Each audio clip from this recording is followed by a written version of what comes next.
dando início aqui para a nossa aula de sistemas de esgoto da UERJ, da Engenharia Sanitária, e hoje a gente tem aqui o professor Leandro, né, parceiro de longa data, vai conversar com vocês sobre, especificamente, uma aplicação prática, né, de um modelo desenvolvido por ele para dimensionamento, projeto de redes, né, rede coletora de esgoto sanitário. Tá? Esse modelo, inclusive, já vem há muitos anos sendo desenvolvido. O professor Leandro, inclusive, agora já até introduziu nesse modelo, se não me engano, também dimensionamento de pequenas elevatórias, né, em função das demandas das elevatórias nos projetos de rede coletora de esgoto. Tá? Então, aí, já agradeço a participação do professor Leandro, e a palavra é sua, professor. Tá bom, professor Marcelo, obrigado, bom dia a todos. Eu vou começar fazendo só uma complementação do comentário sobre a questão do material cerâmico, né? Logo que eu saí do Rio de Janeiro, eu fui trabalhar no campo, lá no Paraná. Isso foi começo da década de 80, a transição de 70 para 80. E eu peguei muito esse material, tá? O Bruno que fez a indagação, né, Bruno? Eu peguei muito esse material. Eu posso dizer que eu dei sorte nesse aspecto, né? Porque eu tive essa experiência. E o material cerâmico era o que havia naquela época para obra de rede de esgoto. Havia jazidas muito boas. A gente conseguia comprar bom material na região de Tambaú, Leme, interior de São Paulo. Cerâmica Maristela era famosa. Agora, era um material que era complicado para transportar, porque ele tinha muita quebra no transporte, ele tinha quebra na descarga no canteiro, tinha quebra na obra, também no transporte, canteiro, obra. Material pesado, questão de porosidade, a questão de infiltração, mas era o que havia, né? Enfim, e foi feita muita rede de esgoto pelo Brasil afora, naquela época, década de 80 para 90. Então, é um material que tem sua importância, sim. Tá? E ele tem um coeficiente de Manning associado, 0,013, isso é bem característico, né? E depois, então, como o professor Marcelo falou, ele foi sendo substituído, foi perdendo espaço pela maior praticidade, facilidade de peso, né, estocagem, toda a questão de transporte, infiltração para o material plástico, né? Então, o PVC entrou muito forte nesse mercado. Hoje a gente tem a presença do PEAD, vários fabricantes também produzindo tubo de polietileno de alta densidade para a rede coletora. Então, e é um material que tem um Manning bem característico, 0,010. Todos os fabricantes passam esse valor para nós. Ok? E para você ver ainda, Bruno, a questão da importância dessas hipóteses de cálculo que o professor Marcelo estava falando, no próprio SANCAD tem um quadrinho na tela do dimensionamento que vocês vão ver, tem um quadrinho de marcação, que a gente chama de checkbox, que fala o seguinte: calcula como cerâmico, sim ou não. Tá? Então, você pode projetar toda a sua rede em PVC e, na hora do dimensionamento hidráulico, você marca lá, calcula como cerâmico. Por isso que é relativamente fácil, usando a modelagem computacional, no caso é o software SANCAD, né? É muito fácil a gente comparar soluções. Você pega uma mesma rede, você roda ela como se fosse PVC e roda o mesmo projeto sem ter que fazer tudo de novo, simplesmente marcando esse quadrinho, roda como se fosse cerâmica. Né? Então, a importância do assunto é tal que ainda tem essa hipótese no SANCAD. Tá? Como curiosidade, quem me pediu isso pela primeira vez foi o pessoal da Sabesp, lá em São Paulo, né? Que é uma companhia de maior porte do Brasil, né? Referência em termos de saneamento. E lá dentro da Sabesp eles adotam essa hipótese. Você especifica o PVC, porém, na hora de fazer o dimensionamento, você usa o Manning do cerâmico. Tá certo? Da mesma maneira que o professor Marcelo comentou também, tem outro quadrinho lá que a gente trabalha, diâmetro progressivo, sim ou não. Tá? Diâmetro progressivo é o seguinte: você, num certo trecho da sua rede, imagina que você tem uma rede aí com 5 km de extensão. Lá no segundo quilômetro, você colocou um tubo passou de 150 para 200 por algum motivo, Lá no segundo quilômetro, você leva até o final da sua bacia, até o quinto quilômetro, com aquele 200 milímetros ou mais, né? É o que a gente chama de diâmetro progressivo, ele só aumenta para jusante. E a hipótese do diâmetro não progressivo, ele tenta, mesmo que seja já no terceiro quilômetro, no quarto, depois que você trabalhou com diâmetro 200, 250, se você tiver uma condição hidráulica que te permite, por exemplo, um trecho com maior declividade, você trabalha, então, com um diâmetro menor do que aquele anterior, né? Isso até choca um pouco a nossa cultura de projeto, porque a tradição é que o diâmetro sempre aumente para José, né? Só que essa hipótese, também o professor mencionou, uma colega lá do Sul, lá de Florianópolis, da UFSC, Universidade Federal de Santa Catarina, ela, dentro da Casan, que é a companhia estadual lá de Santa Catarina, ela fez estudos e vai apresentar, então, nesse próximo congresso da ABS, um trabalho, né, com o mesmo apelo que esse nosso que a gente está fazendo, não, já fez e vai apresentar, que é o apelo da questão de custo, né? Tudo implica em maior ou menor custo. Ok? Bom, então, isso aí é assunto para, né, para se discutir na sequência. O que eu quero fazer agora com vocês, então, é apresentar um projeto usando essa ferramenta chamada SANCAD, né? É um software que eu desenvolvi em cima da minha própria experiência como projetista. E a experiência como projetista, ela já veio de uma experiência de campo, de obra, de implantação, lá no Paraná. Então, em cima de tudo isso, eu desenvolvi o SANCAD no meados da década de 90. Né? É um software para fazer projeto, usando todo o apelo do CAD. O SANCAD ele foi usado aí no Rio de Janeiro num programa importante, bem importante, que é o programa de despoluição da Baía da Guanabara. Todo o projeto foi feito usando o SANCAD. Isso foi lá para o ano 97, 98, por aí assim. E ele se tornou um software assim bem padrão, né, dentro das companhias do Brasil inteiro. Okay? Então, eu estou com uma base aberta aqui, uma base pequena, diferente da base que eu usei no projeto de drenagem, para vocês terem também um projeto diferente, né? Em cima dessa base, no CAD, eu vou fazer, então, esse projeto. É um pequeno projeto, mas a gente pode discutir. Né? E se a gente conseguir, no final da minha apresentação, eu vou dimensionar a elevatória que vai ter ali no final da bacia. Ok? A qualquer momento vocês podem interromper, eu paro, explico melhor. Tá? Vamos lá.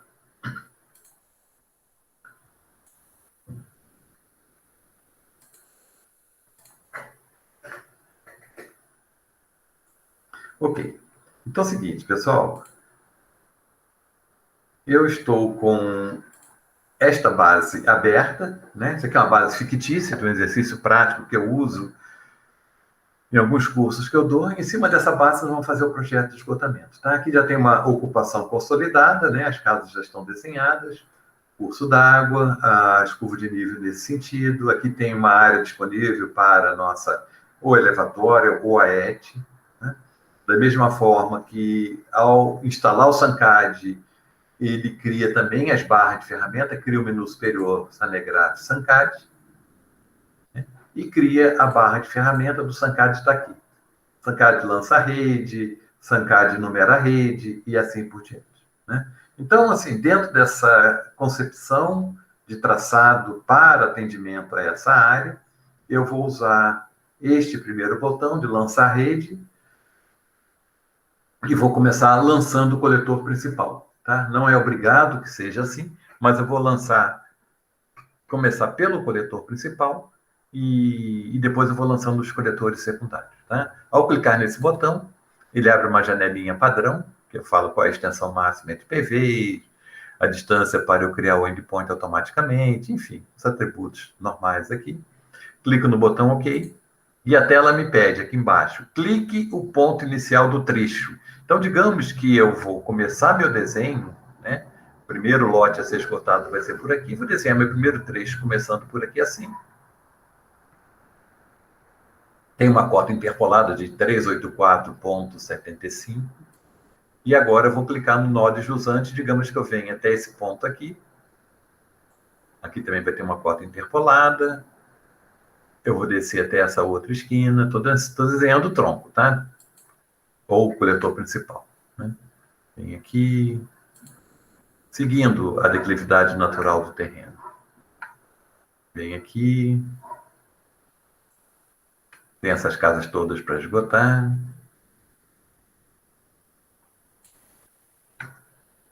Vem até aqui.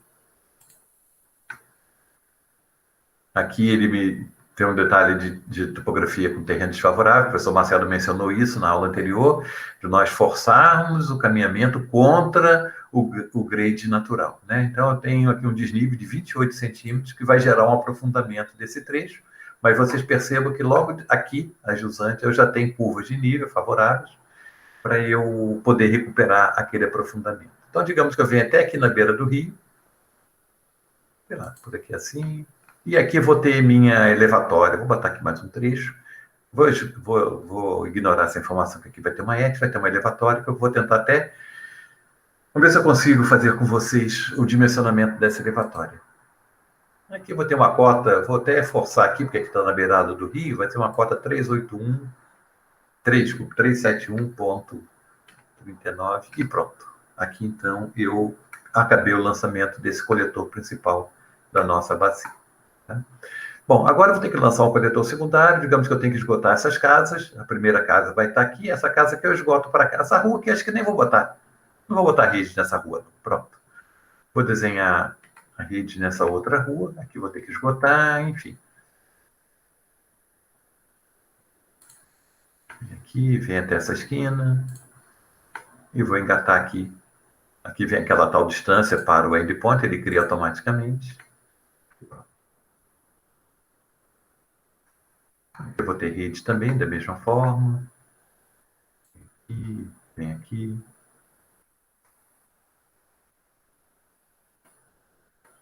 E pronto, né? E aqui, vamos lá. Vou lançar uma rede secundária por aqui. Eu tenho aqui essa casa para esgotar. Vem até aqui.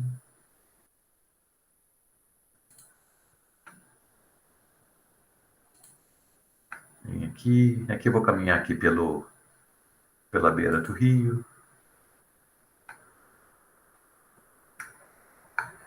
Aqui eu vou botar mais uma cota.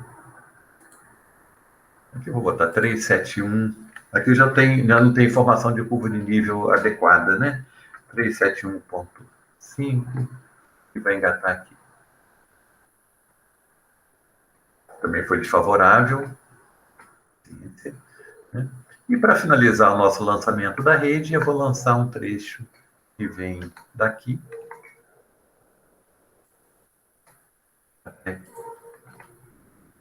Então, minha rede está toda lançada. Vocês percebam que ele, por padrão, desenha já um posto de visita, um PV, aqui é um bloco do PV, né? Para ficar um pouquinho diferente, eu vou usar esta rotina daqui, ó. Ele lança PVs e PLs, né? PVs nos encontros e nas cabeceiras a gente vai ter PL, que é o posto de limpeza. Então, vocês percebam que ele muda o bloquinho aqui, né? Ele cria o PL, então, nas cabeceiras. Ok? Agora, então, eu vou usar esta rotina aqui, que ela numera toda a rede, né? Esse numerar toda... Desculpa, vou usar essa daqui, que esse aqui numera coletor a coletor. Esse aqui numera toda a rede de uma vez só. Vou usar esse botão. Ele tem aqui as opções, vou usar o padrão mesmo, numerar de 1 em 1, começa no 1-1, 1-2, 1-3. Tá? Não tem que deter muito naquela tela. Usa padrão PVs e PLs, numeração independente, sim. E agora, clique o trecho inicial do coletor principal. Vou clicar aqui. Aqui, então, ele vai gerar o trecho 1, com o PL1. Aqui ele vai gerar o trecho 1.2 com o PV1, trecho 1.3 com o PV2 e assim por diante. Então, vou clicar aqui. E pronto. Então, ele gerou o trecho 1.1 com o PL1. Consegue perceber? O trecho 1.2 com o PV1, porque a numeração é independente de PVs e PLs. O trecho 1.2, o trecho 1.3, 1.4, 1.5, 1.6, 1.7, até o trecho 1.8. Né? Depois ele vai gerar aqui 2.1, 2.2, para aqui, porque já encontrou algo já numerado. depois ele vai gerar o 3-1, 3-2, depois vai gerar o 4-1, 4-2, 4-3, 4-4 e 4-5. Tá? Então, nós temos 4 coletores, do coletor 1 ao coletor 4. Tá? Eu vou salvar. Não sei se vocês perceberam, aqui eu não estou usando o AutoCAD, estou usando o BricsCAD, que é muito similar. Né? A interface é totalmente compatível. Né? Eu já posso aproveitar também, que eu já estou com esse traçado feito aqui, e eu vou já fazer o estaqueamento, que é aqui. Ó. Vou criar as estacas intermediárias. Clico aqui. Ele pergunta qual é a distância de destaque, vou botar a cada 20 metros. Se eu quero referenciar as estacas ao PV de montante e ao PV de jusante, vou deixar o PV de montante mesmo. E pronto, ele cria todo o estaqueamento, percebe? Tá? Que são as estacas intermediárias. Né? Ou seja, eu tenho terreno entre acessórios, então o terreno entre o PL2 e o PV2, esse trecho aqui, o terreno não é linear, né? Não é uma linha reta, quando eu for ver isso aqui de perfil, isso aqui não é uma linha reta, mas tem pontos de inflexão no meio do caminho. Né? Posso até congelar, para não ficar sobrecarregando o desenho, eu não preciso das estacas aqui aparentes. Enfim. Então, minha rede está toda lançada, estaqueada, acessórios, numerada, etc, etc. Eu vou minimizar e vou abrir o SunCAD propriamente dito que está aqui. Então, dentro do SunCAD, a primeira operação aqui, dentro do SunCAD, é eu ler o DXF. Tem muita similaridade com o que eu faço no Drenar também, né? Com a diferença que no Drenar eu tenho as áreas, tem sarjeta, tem caixa de ralo, tem tubo de ligação e tem rede. Aqui no SunCAD é somente rede. Então, a primeira operação dentro do SunCAD é usar esse botão aqui de importar DXF que eu gerei. Eu vou buscar o arquivo DXF que eu gerei. Eu criei uma pasta chamei de UERJ11.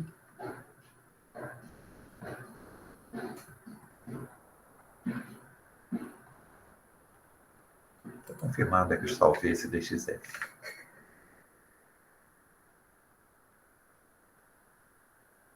Base 02, o UERJ11, base 02. Deixa eu ver a pasta aqui.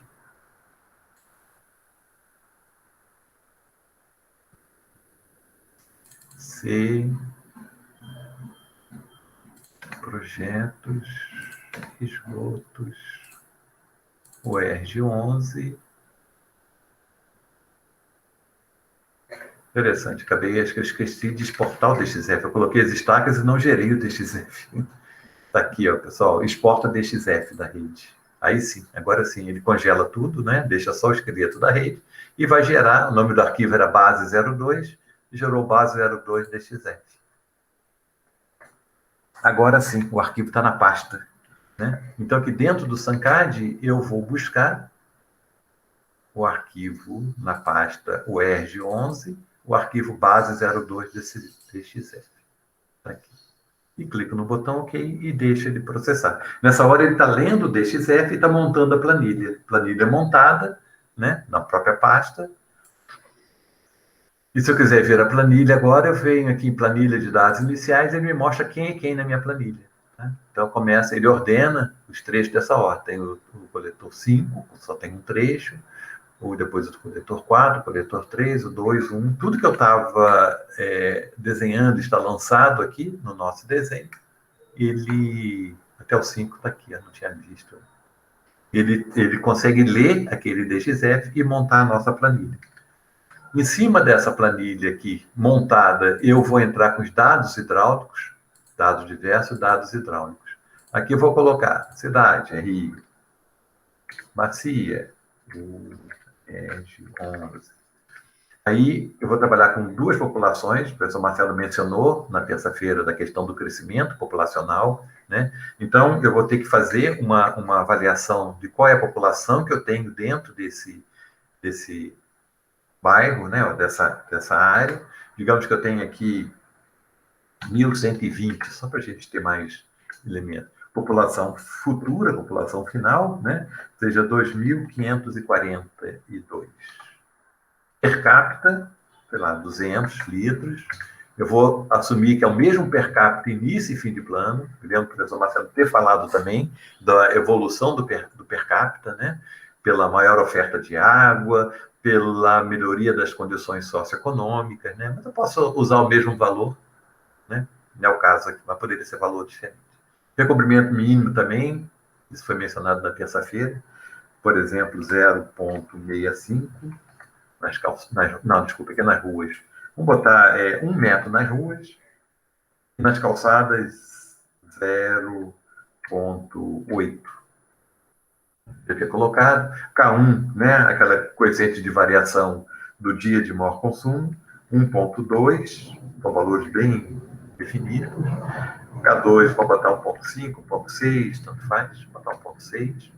O material preponderante da rede vai ser o PVC, a gente até entra com o PVC como padrão. Eu posso colocar outros materiais, por exemplo, o próprio cerâmico, que aparece aqui. Vou deixar o PVC mesmo. Infiltração é 0,001, 1 litro por segundo por quilômetro. Tá? Cuidado, pessoal, para não errar a ordem de grandeza aqui. Isso também foi mencionado na terça-feira. Eu cheguei a pegar o projeto uma vez, até assim, foi bobeada mesmo do engenheiro, porque ele era bem experiente até. Mas ele errou em 10 vezes a ordem de grandeza aqui. Então, em vez de colocar uma infiltração de 1 litro por segundo, 1 litro por segundo por quilômetro, ficou 10 litros por segundo por quilômetro. Então, ainda bem que ele próprio percebeu a vazão no último trecho, aqui na chegada da elevatória. Ele percebeu, ele entrou em contato comigo, tem alguma coisa errada aqui. Algo estranho, porque o software está gerando vazões muito elevadas. Aí eu pedi o backup, ele salvou a pasta, mandou para mim. Quando eu abri, eu vi que ele tinha errado aqui na infiltração, ordem de grandeza de 10 vezes ele errou.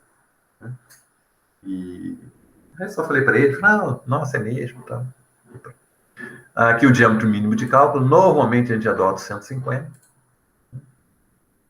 Coeficiente de retorno também, aquela questão do retorno água-esgoto, né? Toda a água que passa no medidor, aquilo que volta, então a gente trabalha com o conceito aqui de per capita efetivo, né? Aquilo que realmente é consumido, parte é utilizado, por exemplo, em jardim, calçada, lava-carro, papapá, e parte volta para o sistema de esgoto. É algo nessa ordem de 80%, 75%, certo?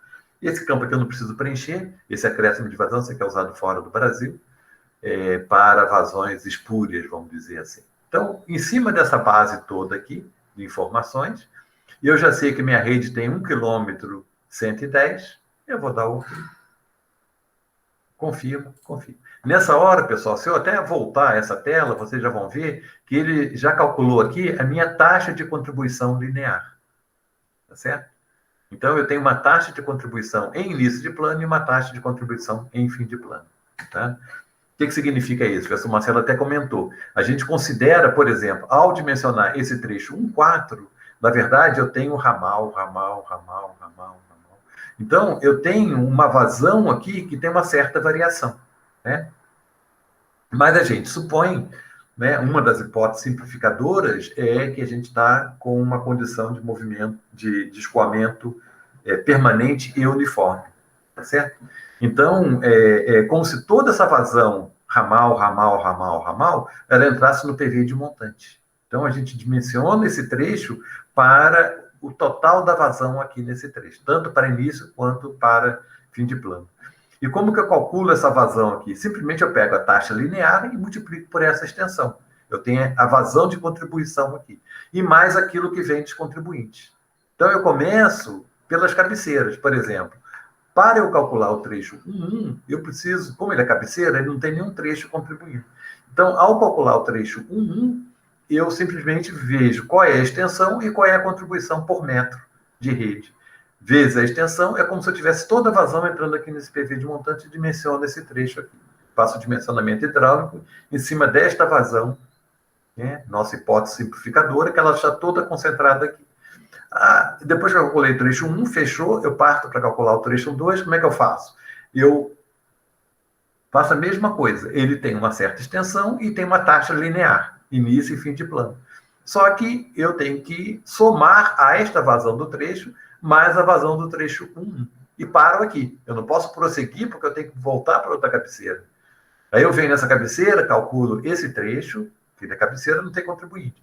Calculo esse trecho. Aí eu já tenho, nesse momento, esse trecho dimensionado, eu conheço todas as características, vazão, diâmetro, profundidade, conheço todas as características desse trecho 2,2, já posso dimensionar o trecho 1,3. Conseguem entender a mecânica? Então, aí eu vou propagando, vou calculando e vou propagando, tá certo?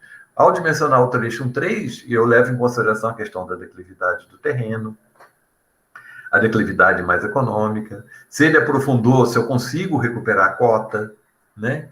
O que eu falo de recuperar a cota? É voltar para a profundidade, né? Levantando a ponta de jusante, se por acaso acontecer um aprofundamento, né? Eu me lembro que foi bem falado sobre isto na aula de terça-feira, do professor Marcelo, né? E, assim, o software, ele não inventa, né? Ele basicamente segue esses preceitos, né? Essas recomendações de projeto, ele simplesmente sistematiza, né? E coloca, então, de uma forma possível dele calcular, tá? Mas não tem mistério, não. Então, por isso, se eu abrir aqui a planilha de dados iniciais que eu mostrei para vocês, ela é ordenada do trecho de maior número ao trecho 1N. Porque, à medida que eu vou calculando, eu vou salvando os resultados na tabela. Calculei o 5,1 é cabeceira. Fica, ele coloca todas as cabeceiras primeiro. Coloca o 4,1. O 4,1 é necessário para rodar o 4,2. O 4,2 é necessário para eu rodar o 4,3, o 4,4, o 4,5. E eu paro. Né? 4,5 eu parei. Aí eu tenho que começar outra cabeceira, de maneira que eu vá propagando, então, as vazões, né, de montante, até chegar no trecho final lá, que vai ser o 1,8, no nosso caso. Que ele vai somar o 4,5, que eu já calculei e deixei quietinho lá, salvo, e na hora que eu vou calculando o coletor 1, 1,5, 1,6, 1,7, para eu ter elementos para calcular o 1,8. Né? De propósito, pessoal, ele não coloca acessório na ponta de jusante aqui do destino final, porque isso aqui já faz parte do detalhamento. Aqui não sei se vai ser uma ET, vai ser uma elevatória. Então, em termos de rede, eu paro aqui e não coloco acessório, né, a jusante do último trecho. Isso aqui é de propósito. Ok? Então, voltando lá dentro do CAD. Nessa hora aqui, pessoal, eu já tenho, então, a parte física da rede montada e a parte hidráulica está preparada também, gente. População, per capita, aquela coisa toda. Tá? Só para dar um pouquinho mais de graça, digamos que nesse PV3 aqui, eu tenha um grande consumidor. O professor Marcelo mencionou isto, né? Aquilo que ele é discrepante em relação ao padrão normal de contribuição, eu tenho que entrar com uma vazão concentrada ou vazão pontual, né? Então, digamos que eu tenha algo aqui nesse PV. Esse algo pode ser um grande consumidor aqui, que está representado uma casa, mas pode ser, por exemplo, uma indústria, né, que tenha o efluente compatível, né, com características biológicas. Pode ser um recalque da outra bacia que está do lado de cá, que eu tenho uma linha de recalque que lança nesse PV3, que é o PV de montante do trecho 1,4. Enfim, eu tenho uma vazão concentrada aqui. Então, eu entro aqui em dados diversos, vazões concentradas, que é a primeira opção, né? Localizo o trecho, no meu caso aqui, o trecho é o trecho 1,4, tem um botãozinho aqui de localizar, é o trecho 1, coletor 1, subtrecho 4. Ele para aqui e eu vou dizer que aqui eu tenho uma vazão concentrada em início e fim de plano. Sempre, né? São as duas condições de contorno. Também foram mencionadas na aula de terça-feira do professor Marcelo, né? As duas condições de contorno, o que é? Eu tenho que verificar para as condições de início de plano qual é atrativa, a tensão atrativa, ver se ela atende aquele valor mínimo. E a outra condição de contorno, em fim de plano, eu tenho que verificar qual é a lâmina máxima. Tá? Por isso que eu trabalho sempre com duas vazões. Duas populações, botei população inicial, população final, lembra?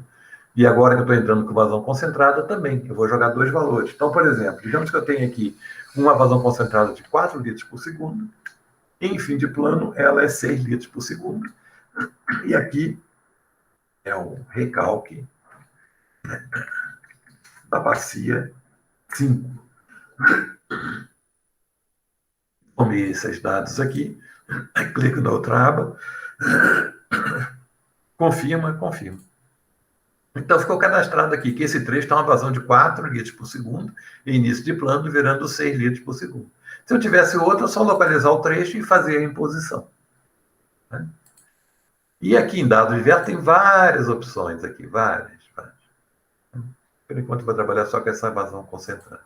E agora, então, pessoal, eu posso partir para esta tela aqui, ó, que é a rotina de dimensionamento. Então, o que eu vou fazer nessa rotina de dimensionamento? Em cima dessa nossa rede, né, a parte física da rede, que ela foi lançada no CAD e eu traduzi na forma de uma planilha, eu entrei com as condicionantes hidráulicas, né, e agora, juntando essas duas coisas, lançamento físico e parâmetros hidráulicos e mais os critérios todos de dimensionamento, eu posso partir para o cálculo da rede. Tá? Antes só de fazer o dimensionamento, eu vou cadastrar as estacas. Lembra que nós geramos as estacas intermediárias? Tá? Este é o momento de eu cadastrar as estacas, porque eu tenho que verificar o recobrimento em cada estaca intermediária. Não adianta verificar o recobrimento nesse PV aqui é satisfatório, no outro PV é satisfatório, e aqui no meio eu ter pontos naquele trecho com pouco recobrimento. Então, a rotina das estacas que eu cadastrei no CAD é esta daqui. Ó. Cadastro das estacas intermediárias, ele está todo zerado. Eu vou usar esse botãozinho aqui, porque eu capturo todos aqueles pontos que eu gerei no CAD. Clico aqui, confirmo. Falou que encontrou vários arquivos na pasta. E processei. Se eu abrir de novo aqui a rotina, que é essa daqui, a gente vai ver que eu estou com todas as estacas cadastradas. Estaca 20, a 40, a 60, 20, 40. Então, a cada 20 metros, a gente tem a estaca, chamei de E1, E2, E3, e a cota do terreno, que ele capturou da topografia automaticamente. Tá? Cota do coletor está toda zerada, porque eu não rodei ainda o dimensionamento. Né? Só uma curiosidade, quando a gente fala em cota de coletor, é a GI, a geratriz inferior. Tá certo? Né? E a cota do terreno, então, a cota do terreno menos a cota da GI dá a profundidade do ponto. Tá? A cota do terreno menos a GS, que é a geratriz superior, dá o recobrimento no ponto. Então, agora sim, pessoal, finalmente eu vou disparar essa rotina aqui, da calculadora, que é a rotina de dimensionamento. Né? Essa tela aqui eu poderia ficar, assim, acho que umas 2 horas falando sobre ela. Né? Porque ela tem várias hipóteses. Aqueles quadrinhos, sim ou não, e assim por diante. Né? Só aproveitando que eu estou nessa tela, eu vou mostrar uma coisinha para vocês. Se eu entrar aqui no meu navegador, abrir aqui o navegador, e entrar no site da Sanegraph. Abrir outro até. Pronto. Abrir outro. Vamos pegar o Chrome aqui.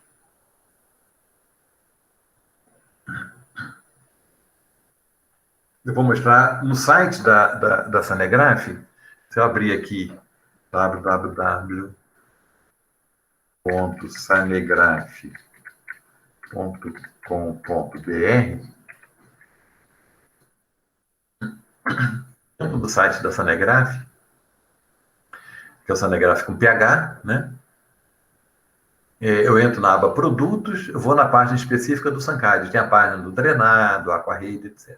Dentro da página do SANCAD, aqui nessa parte aqui de downloads, tem um aqui que eu coloquei por último, recomendações para o bom uso da rotina de dimensionamento. Isso aqui é PDF. Como fazemos isso aqui? Como, papapá, como, né? O último aqui, recomendações para o bom uso da rotina de dimensionamento.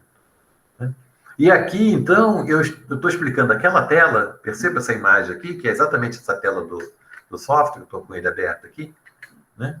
Nesse PDF, eu estou explicando com detalhe cada opçãozinha daquela. Então, assim, é um PDF que tem bastante detalhe. Eu resolvi escrever, em vez de explicar assim, né, para cada cliente, enfim. Eu fiz esse PDF que eu explico todos aqueles quadrinhos, marca, desmarca, o que significa, o que não significa, e assim por diante. Né? Então, foi só para ilustrar. O que é importante aqui eu frisar para vocês? Por exemplo, a questão de lâmina máxima. Né? Lâmina máxima, 75%. É bem usual em projeto de esgoto, eu trabalhar com 3/4 de seção e deixo 1/4 como altura livre, né, para dissipação de gases, etc. Né? Tem a ressalva, o professor Marcelo também mencionou isso, que eu me lembro, quando a velocidade for acima da velocidade crítica. A velocidade crítica é aquela 6 raiz de G vezes o raio hidráulico. Se a velocidade final for acima da velocidade crítica, mesmo que eu estabeleça uma lâmina máxima de 75%, para aqueles trechos em que a velocidade fique acima da velocidade crítica, a norma pede, a gente faz isso dentro do software, que a lâmina máxima naquele trecho específico é de 50%. Né? A questão de controle de remanso, a gente faz o controle de remanso para igualar as lâminas, não deixar afogar a montante no PV. A velocidade mínima, desculpe, a vazão mínima de cálculo, normalmente a gente adota 1,5, né? Esses outros valores aqui são valores de fora, do Brasil, mas 1,5 é um valor bem usual que corresponde, então, àquela descarga, né? Que gera essa vazão de 1,5 litros por segundo, que é suficiente, então, para a condição de autolimpeza pela tensão trativa. Né? Então, a rotina de cálculo também, que é essa aqui, né, ela verifica aquela vazão daquele trecho, né, ela é menor que 1,5, opa, para efeito de dimensionamento hidráulico, ela adota 1,5. Para efeito de propagada jusante, é o valor real. Né? Quer ver outra coisa que é importante? Aqui, ó, aqui que a gente usa muito, nós usamos com a turma passada, foi isso aqui, ó. Trativa de 0,6 Pascal para PVC ou similar está sim ou não. Vou botar assim. Então, eu vou calcular como a trativa mínima de 0,6. Essa trativa de 0,6 Pascal, como trativa mínima, ela está prevista nessa norma 14486 da BNT. Tá? Aqui, ó, só associado a isso, é a questão dos diâmetros progressivos. Nosso diâmetro progressivo está como sim, eu poderia marcar como não. Tá? Aquilo que estava discutindo. Então, esses dois botõezinhos aqui, ó, já permitem uma série de simulações. Né? Lembra que eu falei do cerâmico? É aqui, ó, tem essa opçãozinha aqui. Calcula a rede como cerâmico, sim ou não. Se eu marcar aqui, ele vai ignorar essa questão da trativa de 0,6, que para o cerâmico a trativa é 1, né, trativa mínima. Então, se eu marcar calcula a rede como cerâmico, deixa de fazer sentido, então, esta condição da trativa de 0,6. Então, com essas opções todas aqui, a gente combinando essas coisas, nós temos N hipóteses diferentes de cálculo. Tá? Isso é muito interessante, né? Brinca, entre aspas, né, com o dimensionamento, rodando diferentes cenários, rodando sob diferentes hipóteses, e vocês vão perceber que para rodar é muito rápido. Então, é fácil, né, a gente mudar uma condição aqui e rodar e para ver o que vai acontecer. Né? Aqui, quer ver que é interessante? Isso aqui também, ontem, por coincidência, ontem, uma empresa cliente de Porto Alegre estava discutindo comigo. Eles queriam calcular o projeto não pela vazão linear. Lembra que nós calculamos litros por segundo por metro? Né? Eles queriam calcular por o D. O D é a unidade de descarga. Eles queriam colocar que nesse trecho X, voltando ao nosso desenho, nesse trecho aqui, eu tenho meia dúzia de UDs, de unidade. Nesse outro trecho eu tenho 8, nesse outro trecho eu tenho 5, nesse outro trecho tem não sei o quê, e por aí afora. Eu falei, pode até fazer, só que você vai ter que informar esse número para cada trecho. Fala, não vai complicar, deixa eu rodar por condição linear, que é litro por segundo por metro. E tem a opção por área também. Eu tenho aqui, por exemplo, esse trecho aqui, ele tem uma área de abrangência de tantos hectares. Esse aqui tem tantos hectares, esse aqui tem tantos hectares, e aí por aí afora. Então, a somatória daria vazão total, né? E para cada trecho eu teria a sua área correspondente. Né? Alguém pode estar me perguntando, por que eu não lancei rede aqui? Por que eu não lancei rede aqui? Né? Porque, na verdade, eu esqueci. No fundo mesmo, eu esqueci. Mas vou aproveitar essa minha falha de não ter lançado rede aqui e vou falar para vocês o seguinte, isso daqui ficou como implantação futura. Tá? Não faz parte desse projeto nesse momento, tá? Mas a rigor eu tinha que ter lançado um trecho daqui para cá, um trecho daqui para cá, um trecho daqui para cá, tá? Simplesmente passou despercebido aqui agora que eu vi, mas não tem problema. Então, pessoal, em cima dessa tela aqui do dimensionamento, né? Eu vou rodar. Se vocês quiserem, então, com mais detalhe, naquele PDF que eu falei que está lá no Chrome aberto, eu estou explicando em cada opçãozinha dessa aqui, tá? O significado de cada uma daquelas opções. Eu vou clicar aqui no botão OK, confirma dimensionamento. Confirma. Então, a rede está dimensionada. Se eu quiser ver agora o que aconteceu na minha rede, eu entro aqui nesse PDFzinho verde, planilha de dados finais, eu vou aqui em relatório, planilha de dados finais. Tanto faz. Clicando aqui, ele me mostra aqui na tela uma grade. A minha rede, olha só, ela começou com 150, 150, 150, que é a coluna do diâmetro, e acabou com 200, tá? Então, pela questão topográfica de declividades, pela questão de vazões, eu acabei com uma rede de 200 milímetros. A vazão final está com 16,14 litros por segundo. Tá certo? Então, a coluna da atrativa está aqui, ó. Tá? Desculpe, a coluna da atrativa está aqui. Você vê que tem trecho com 0,6, porque são trechos com pouca declividade. Toda vez que eu tiver pouca declividade, ele calcula com 0,6, que é a declividade mínima, né? A atrativa mínima, gerando um menor aprofundamento possível para aquela rede. O professor Marcelo até mencionou a questão das profundidades, né? Nós acabamos nossa rede com 2,5 metros, 2,5, tá? Que está dentro ainda, né? Houve um comprometimento dessa profundidade por conta, começa aqui, ó, do trecho 1,5, 1,6, aqui, ó, 1,48 m, até que estava bonitinho, 1,15 m, né? Que é basicamente 1 metro de recobrimento mais 15 do diâmetro, né? E depois ele vem aprofundando aqui e chega lá no final com 2,5 metros. O trecho 1,8, que é esse trechinho final aqui, o trecho 1,8, ele acabou ficando um pouco comprometido, porque ele recebe a influência desse trecho que vem aprofundando aqui. Se eu quiser dar o comando list aqui, por exemplo, vamos pegar esse trecho 4,4 e 4,5. O 4,4, ele vai de uma cota 3,72 a 3,71,5. Ainda está razoável, né? Ainda tem meio metro aqui. Se eu vier nesse trecho aqui, ele vem do 3,71,5 para o 3,72,36. Percebam? No perfil a gente vai ver bem isso daqui, né? No perfil vocês vão ver que tem um problema aqui de aprofundamento, né? Então, por mais que eu consiga recuperar um pouquinho aqui, eu ainda chego com 2,5 metros nesse ponto final da nossa rede, né? Ok, e aqui então eu posso gerar o PDF da minha planilha. Me lembro também do professor Marcelo ter mostrado para vocês os modelos de planilha em PDF.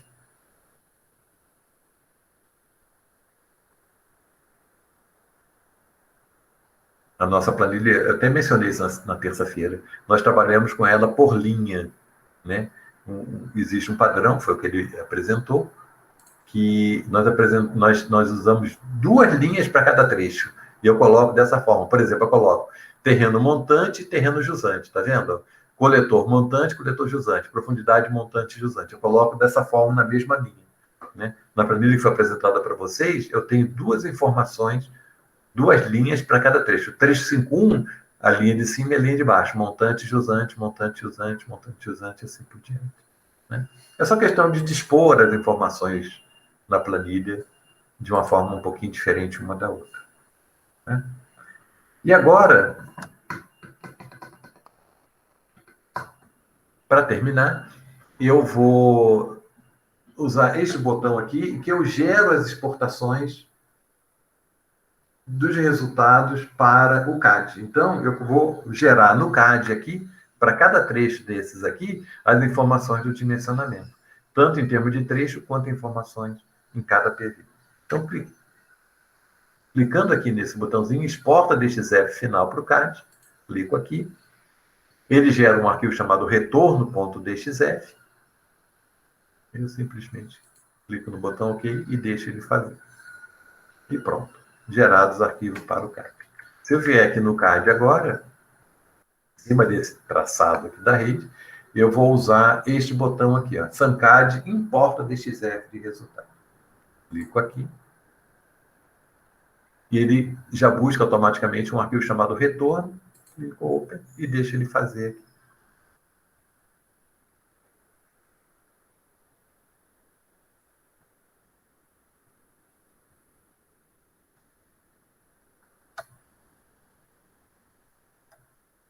E pronto. Né? Então, se vocês perceberem, vamos pegar aqui um trecho bem típico, esse trecho 1.6. O trecho 1.6 vai do PV5 ao PV6. Por padrão, ele coloca essa massa de informações aqui. Ó. Extensão, diâmetro e declividade. Tá?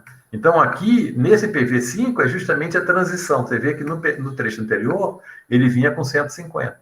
Né? Chegou nesse trecho aqui, que tem pouca declividade, dá para ver aqui que a declividade é relativamente pequena, e pelo acréscimo de vazão, ele já não conseguiu dimensionar com 150, jogou para 200. Então, para cada trecho, ele coloca extensão, diâmetro e declividade. E para cada PV, ele coloca na chegada e na saída, as informações de chegada e informações de saída. Isso daqui, por exemplo, nesse caso aqui, esse 37462 é a cota do terreno, que ela repete aqui, 37462. E aqui é a cota da GI, geratriz inferior. Nesse caso é 372,69 e aqui é 372,0, não sei o quê. Então ele chega com 1,93 m praticamente de profundidade, e nesse PV tem um degrau, por questão de igualar a lâmina, etc. E ele sai aqui com 2,5 m, ou a questão dele ter forçado o aprofundamento por conta das estacas intermediárias. No perfil aqui a gente vai ver o que acontece com esses pontos intermediários. Né? Então ele coloca dessa forma, para cada trecho ele coloca assim. Ó. Quando houver algum problema dele embolar, aqui, por exemplo, aqui ele embolou. Né? Eu simplesmente clico aqui no bloco, pego esse hot grip aqui, ó, e movo. Tá vendo? Dá essa informação aqui. Aqui, ó, ele jogou para cá, eu posso ou pegar o hot grip para eu jogar para cá e para lá, tá vendo? Ou se eu quiser rebater para o outro lado, eu uso este botãozinho aqui, ó. Consegue perceber o que ele faz? Tá? Eu vou deixar do lado de cá. Então existe assim um trabalho de pós-projeto que é arrumar essas informações. Ah, aqui não ficou legal, tá vendo? A informação do nome da rua embolou aqui. Ou são layers separadas, apesar de ter a mesma cor, ou eu congelo o layer de nome de rua, eu dou um comando move e pego esse nome de rua aqui, Rua Revolução Industrial, pego aqui e movo ela um pouquinho para cá, só para poder melhorar aqui, para não embolar tanto. Ah, mas agora aqui embolou aqui. Eu venho aqui, puxo aqui um pouquinho, jogo para cá. Enfim, é trabalho de arte final que a gente chama, né? Aqui aconteceu o mesmo caso, ó. Eu vou pegar essa linha de chamada aqui, clicar aqui, e vou trazer para cá para poder melhorar a apresentação. Tá? É só questão de capricho aqui, né, para ficar um pouquinho melhor. Aqui a mesma coisa, embolou um pouquinho, tá vendo?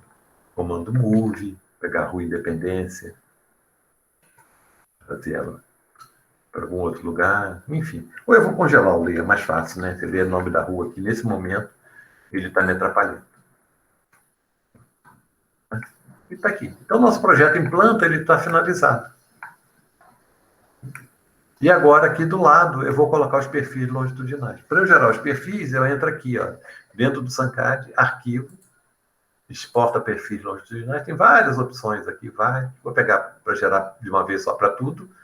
Eu vou pegar, por exemplo, a jusante à direita, e vou deixar padrão, não vou mudar nada. Ele vai gerar vários DXF aqui, vai gerando DXF do coletor 1, do 2, do 3, do 4 e do 5. São 5. E pronto. E eu vou colocar agora os perfis, eu vou colocar aqui do lado. Vou até traçar uma linha de referência, só para eu ter uma linha para ficar bonitinho. O F8 para ela ficar bem. Depois eu apago essa linha. Enfim. Em cima dessa linha de referência, eu vou usar este ícone aqui, ó. Importa DXF de perfil. Esse importar DXF de perfil, eu vou pegar, por exemplo, o perfil 1, tá? Que é do coletor 1. E vou colocar em cima da linha, eu vou usar esse Object Snap Nearest para eu desenhar em cima da linha. Tá certo? Eu vou esticar essa linha aqui primeiro. Ficou mais longo do que eu imaginava.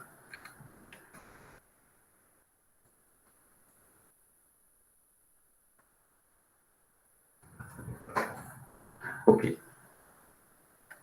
E agora, de novo, vou importar perfil, vou pegar o do 2. O 2 é mais curtinho, né? Vou desenhar o 2 aqui, vou pegar o Nearest. Podia ter deixado até acionado o Object Snap. O 2, vou pegar o 3. De novo, vou pegar o nearest. E vou desenhar o 3 aqui, só para eles ficarem alinhados, né? Vou pegar o 4. Aqui no Open. O 4 está aqui. Aqui a gente sente bem o terreno, como é que ele é ingrato, né? E o 5, que é um curtinho. E vou desenhar aqui. E pronto, cancelo. Eu vou apagar essa linha aqui. Então, vocês percebem aqui, ó, o que acontece com esse coletor 1, tá vendo? Ele tem uma situação meio maluca aqui, tá? Como eu não tinha pontos no meio, isso aqui é o 4, quer ver? Ó, é o 4, tá vendo? Ó, isso aqui é o coletor 4. Esse trecho aqui, ele, na verdade, ele tinha que ser melhor estaqueado. Como o 4 está aqui embaixo, opa, está aqui. Tá aqui, ó, o 4 é esse aqui, beirando o rio, e eu não tinha cotas para fazer uma boa interpolação das estacas intermediárias. Eu teria que ter curva de nível. Mas, enfim, ele gerou esse estaqueamento do 4,5, gerando um comprometimento, né, dos perfis e da profundidade no final. Então, vocês percebem que o terreno, que é essa linha vermelha, ele é todo irregular, tá? Como a gente esperava mesmo, né? Aqui fica bem claro. De qualquer maneira, a gente chega lá no finalzinho do nosso traçado, que é o trecho 1,8, que é esse daqui. 1,8 é aqui, ó, chegando na elevatória, lembra? O trecho 1,8 ele está aqui. O trecho 1,8 ele chegou com 2,5 metros, 2,519, que é o fim da nossa rede. Aqui vai ter a nossa elevatória. Tá? A elevatória, ela tem também ainda, ela tem o que a gente chama de poço de sucção, ela tem um volume aqui embaixo, então ela vai ter uns 3,5 metros, mais ou menos, que está dentro ainda, né? Está dentro. Mas vamos ver como é que vai sair essa elevatória nossa. Tá? Então a rede está toda feita. Tá? Está calculada, as planilhas em PDF estão geradas, falta gerar os quantitativos aqui dentro. Quantitativos é esse ícone aqui, tela de quantitativo. De modo geral, nos quantitativos, eu sigo uma norma da BNT chamada 12266, que ela estabelece faixas de profundidade, largura de vala, critérios de escoramento contínuo, descontínuo, a questão de sobrelargura na pavimentação e assim por diante. Né? Então, isso aqui estão os parâmetros já pré-estabelecidos, né? Seguindo esse padrão da 12266, vou clicar aqui no botão OK. Confirmo. Aqui eu vou chamar de UERJ 11, que é do nosso bairro ABC. Enfim, e aqui ele vai gerar os quantitativos em PDF. Aqui, tubulação de 150, tubulação de 200, poço de visita por faixa de profundidade, volume de escavação, escoramento por conta-leite, área de escoramento, volume de regularização de fundo, reaterro e assim por diante. Então, todos os insumos, digamos assim, do nosso projeto, eles estão listados aqui. Uma planilha em PDF também, então, gerada dos quantitativos. E como curiosidade, todas as planilhas do projeto, aqui em relatório, exporta para XLS. Todas. Inclusive essa aqui que eu acabei de gerar, dos quantitativos, a planilha final, todas são geradas também no formato XLS. Né? E aí o projetista ele faz o que ele quiser no Excel, ele coloca margem, coloca logomarca, enfim, ele, né, faz uma coisa mais bonita que essa nossa planilha aqui, que ela é bem básica em PDF. Ok? Então o projeto está pronto. Né? Ele é muito mais simples do que o projeto de drenagem. Né? De drenagem, para eu chegar na rede, na drenagem, eu tive que lidar com várias outras entidades. Né? Então, em drenagem eu trabalho com 5 planilhas. Aqui no Sancari eu trabalho com uma só. Né? Só para a gente recapitular. Na drenagem eu trabalho com as áreas drenadas, as áreas de contribuição, eu trabalho com as sarjetas. No final da sarjeta eu trabalho com as caixas de ralo. Do fundo da caixa de ralo saem os tubos de ligação e rede. Então, ó, são 5. Ó. Áreas, sarjetas, caixa de ralo, tubo de ligação e rede. Tá certo? Aqui no Sancad, a gente se abstrai de todas aquelas outras entidades, os ramais, etc. Eu trabalho basicamente com a rede. Com a rede. Né? Então, o projeto é muito mais rápido e muito mais simples no Sancad do que no Drenar. Ok, pessoal? Como sobrou tempo aqui, são 8h05 aqui no meu relógio, eu vou avançar com vocês, mostrar para vocês o módulo das elevatórias. Normalmente eu nem passo com as elevatórias. Mas o que acontece aqui? Ó? Nesse trecho 1.8, a gente tem uma vazão final. Você lembra que era em torno de 16 e pouco litros por segundo? Aqui vai ter nossa elevatória, que eu vou recalcar essa elevatória lá para o outro lado. Vai ter a ET lá do outro lado. Né? Então, aqui dentro do SANCAD, tem este módulo aqui, ó, que é o módulo das elevatórias. Tá? Ou entra aqui em elevatório. Elevatório, ele tem uma série de tabelas auxiliares, né? E a gente trabalha basicamente com a questão de custo, né? Então, eu comparo a questão, por exemplo, dos diâmetros possíveis, eu vou recalcar aí algo um pouco acima dos 16 litros por segundo, né? Então, existem várias possibilidades de combinação potência, diâmetro, que vão atender a minha condição para fazer aquele recalque. Né? Então, eu entro com custo de tubulação, eu entro com custo de energia elétrica, eu entro com a matemática financeira para eu trazer o custo da energia elétrica para valor presente, para eu poder comparar a solução. Então, quando eu compro tubulação para assentar, digamos que eu vou comparar aí diâmetro de recalque 100, 150, 200 e 250, né? Cada um tem um certo custo, né? Que é um investimento único. Faço isso hoje. Comparo com o que eu vou gastar de potência instalada, operação, recalcando, durante 20 anos. Então, eu tenho que comparar coisas no tempo que são diferentes. Por isso que eu trago cada custo ao longo desses 20 anos, eu trago para o valor presente. E para isso eu entro com uma taxa de retorno, né? Uma taxa de juros. Por isso que eu tenho esse cadastro de taxa de juros.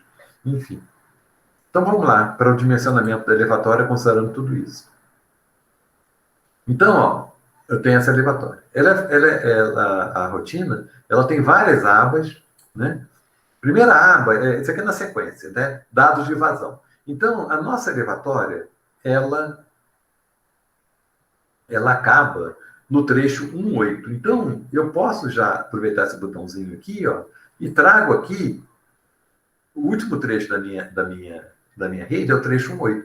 Clicando nesse botão aqui, e confirmando, eu tenho as vazões. Você lembra do 16 ponto alguma coisa? Do 8 ponto papapá? Então, eu trago essas vazões aqui, elas estão aqui. Ó. Com isso, eu vou definir minha vazão de recalque, que ela tem que ser um pouco acima da vazão máxima final. Então, por exemplo, eu defini minha vazão de recalque como 18 litros por segundo. Vai ter uma bomba em funcionamento e uma bomba de reserva. Então, esse aqui é um arranjo bem típico para pequenos elevatórios. Né? Então, defini aqui 18 litros por segundo, né? 1 e 1. Passo para o dimensionamento do poço seco, do poço úmido, desculpa. Confirma aqui tudo que eu fiz. Esse dimensionamento aqui, eu vou clicar neste botão, né? E aqui eu vou fazer o dimensionamento, aqui eu entro com o conceito de tempo de detenção, volume útil, volume efetivo, né? Então, eu vou calcular o volume da minha elevatória, da questão do poço, né? Do poço úmido, em função daqueles 18 litros por segundo e da vazão afluente. Então, vou clicar aqui, ele calcula para mim, dentro de critérios, né? Qual é o volume útil do poço. O volume útil é isso daqui, ó, o ciclo de operação, liga e desliga. Né? Ele dimensionou com 2,7 metros cúbicos, colocou um valor de 1 metro de altura útil, chama altura útil, posso mudar esse valor. Se eu mudar aqui, ele afeta aqui. Se eu mudar aqui, afeta aqui, porque eu tenho que manter esse volume de 2,7. Ela vai ser retangular ou circular? Vou manter circular, vou manter retangular. Como ela tem 2,7 metros quadrados de projeção, 2,7, eu vou colocar, por exemplo, 1,4 numa dimensão e ele calcula a outra. 1,92. Tá? Não é 1,4. É 1,5, por exemplo. 1,5 por 1,80. Ficou mais simpático, né? Então, aqui eu determino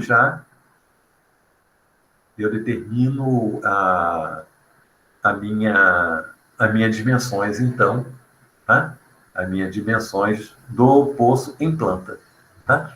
Depois ele pega aqui a altura do NA médio ao fundo, então essa distância do NA médio ao fundo, Isso aqui para calcular o volume efetivo, para cálculo de tempo de detenção, e esse volume útil eu calculo o ciclo de operação liga e desliga, que a gente tem certos compromissos, número de partidas por hora e etc.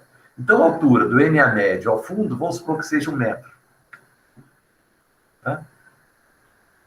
E nisso ele calcula o volume efetivo. Só quando ficar valores muito iguais, vou botar aqui 1,20 m. 1,20 m. E aqui deu 3,24 de volume efetivo. Então, vocês percebem que as coisas são todas amarradas entre elas. Certo? Então, com isso, eu defini, então, toda a minha questão do poço, dimensões, etc. Tá? Isso aqui vai ser útil, então, para eu calcular depois, aqui já até calculou, número de partidas por hora, 4 partidas por hora, e o tempo de detenção para a vazão mínima de 24 minutos, que é menor do que os 30 minutos recomendados pela norma.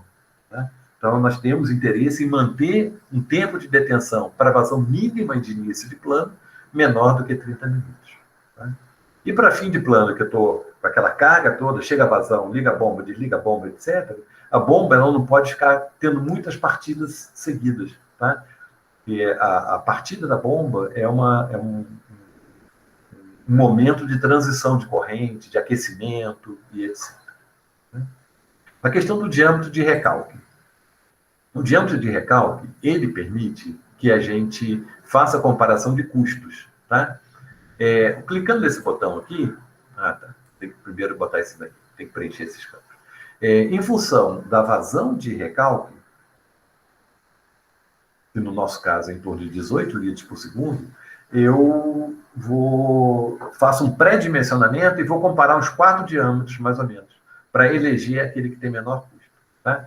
Então, aí ele pede 3 informações aqui, que até me chamou a atenção, que eu esqueci, passei batido, então voltei aqui. Informações que estão nesses campos aqui, ó, que eu preciso para dimensionamento da linha de recalque. Tá? O desnível geométrico, então, voltando lá na nossa planta, nossa elevatória vai estar aqui, ela vai estar recalcando para alguma coisa que vai estar em outra região. Então, por exemplo, eu tenho um desnível geométrico aqui de 30 metros. O comprimento da linha de recalque, por exemplo, de 600 metros. O comprimento equivalente, mais ou menos a gente coloca aí 10%, 60%. O comprimento equivalente das peças. Uma maneira simplificada de calcular a perda de carga nas peças. Né? E agora sim, com esses 3 campos preenchidos, eu vou clicar nessa tela aqui. Então, com isso, pessoal, eu já faço uma análise aqui. Eu faço uma análise que eu tenho uma vazão de 18 litros por segundo. Então, com esses 18 litros por segundo, eu vou comparar 4 diâmetros. Vou clicar nesse botãozinho aqui, calculo o diâmetro mais econômico. Então, vejam bem, ele calcula 4 diâmetros, pega um diâmetro de referência, que é o 144, existe uma fórmula bem conhecida, chamada fórmula de Bresser, que é uma simplificação, ele me dá um diâmetro de 144. Em torno do 144, eu vou analisar o 100, o 150, o 200 e o 250. Eu pego 4 diâmetros para análise. Tá certo? E, em cima dos 4 diâmetros, eu calculo o custo para o diâmetro 1, o custo para o diâmetro 2, o custo para o diâmetro 3 e o custo para o diâmetro 4. E chega a essas 4 simulações de resultados aqui. Aí ele pede para eu selecionar qual diâmetro que eu quero adotar. Então, eu vejo aqui que o diâmetro mais econômico aqui é o 150. Está vendo? Inclusive, é o que mais se aproxima da fórmula de Bresser. Né? Então, ele pergunta, diâmetro a ser adotado, vai ser o 150. Opa, 150. Então, ele destaca aqui, ó, que eu estou adotando o diâmetro de 150. Para o diâmetro de 150, eu vou ter uma perda de carga, altura manométrica. Lembra que eu partia de 30 metros de desnível? Está aqui, ó, 30 metros. Como eu tenho uma perda de carga total de 2 pontos não sei o quê, a altura manométrica total vai ser 32 pontos alguma coisa. Já calcula a potência, então vai ter um conjunto de recalque. Normalmente a gente usa esse tipo de conjunto aqui, né? Que é o conjunto, a gente chama de bomba submersível, né? Então, a gente já calcula uma potência de 15 cavalos. E vou confirmar aqui. Pronto. Então, a minha elevatória está toda definida. Ó. Vou ter um conjunto motobomba de 15 cavalos operando e outro de reserva. Tá? É claro que tem um painel de comando que alterna, ora parte o conjunto 1, ora parte o conjunto 2. Né? Tem orímetro para eu totalizar quantas horas operou no final do dia, no final do mês, e assim por diante. Tá? Então, eu já tenho uma referência aqui, que eu tenho uma vazão de recalque na ordem de 18 litros por segundo, uma altura manométrica na ordem de 30 e pouco. Né? Se eu quiser sofisticar, eu tenho essa outra aba aqui da parte de curva da bomba. Eu posso entrar com dados reais, por exemplo. Eu posso construir uma curva, normalmente essas curvas aqui são parabólicas, em termos de matemática. Né? Então, por exemplo, para a vazão zero, eu vou ter uma altura, isso que a gente chama de shutoff, né? É a altura manométrica quando a bomba está desligada. Desculpe, quando a bomba está ligada, sem vazão, tá? Registro fechado, né? Então, por exemplo, vamos supor que para zero eu tenho uma altura aqui de 50. Para uma vazão, sei lá, de 12 litros por segundo, até um pouco mais, um ponto intermediário um pouco maior, de 15 litros por segundo, eu tenho uma altura de, sei lá, de 30. E para um ponto 3, que é esse daqui, né, para uma vazão, por exemplo, de 50, eu tenho altura manométrica 50, eu tenho altura manométrica 0. Tá? Então, construí aqui essa curva da bomba aqui. Não sei se esses dados estão bem selecionados. Deixa ele fazer o cálculo aí para nós. E calculou. Tá?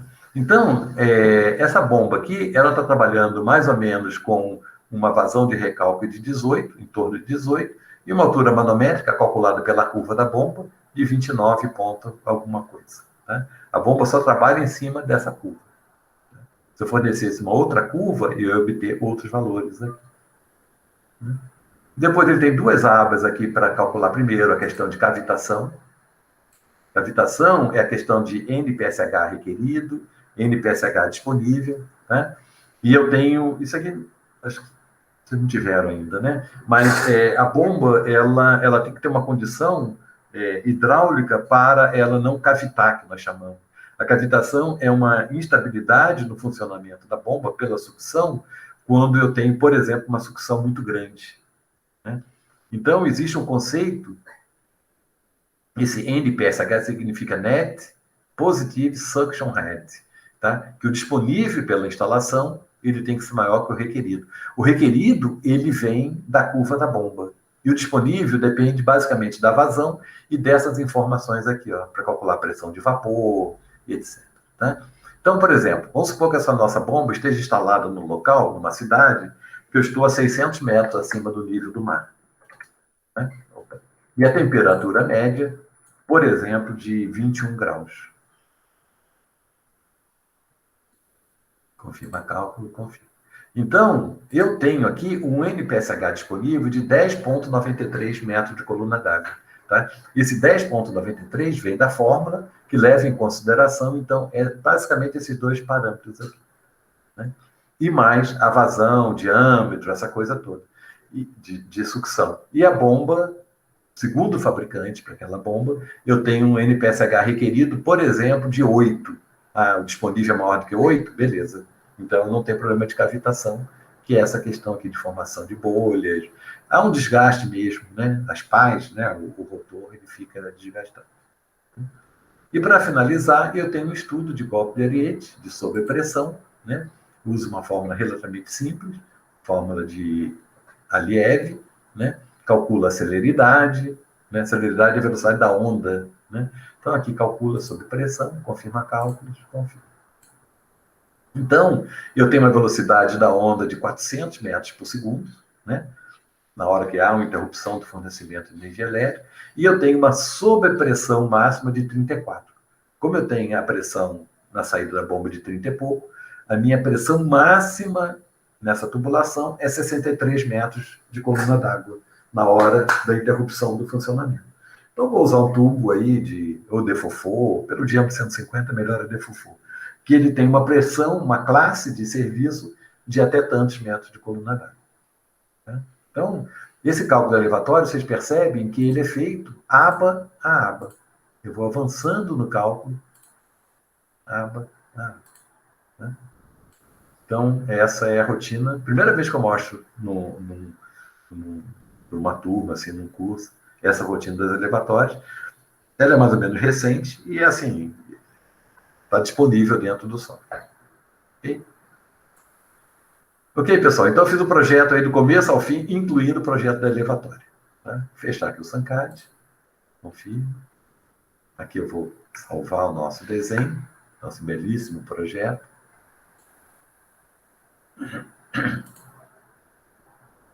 Tá? Só reforçando aqui com vocês, pessoal, então, se vocês quiserem explorar, é o Sanegraph com PH, sanegraph.com.br. Dentro da aba Produtos, vocês podem entrar na aba do Sancad, do Aquarrate, que é um software de água, do Drenar, que é um software de drenagem, né? E cada um deles tem essa mesma formatação. Tem aqui uma explicação, o que é, o que não é, não sei o quê. E toda essa parte aqui, tudo isso aqui são PDFs.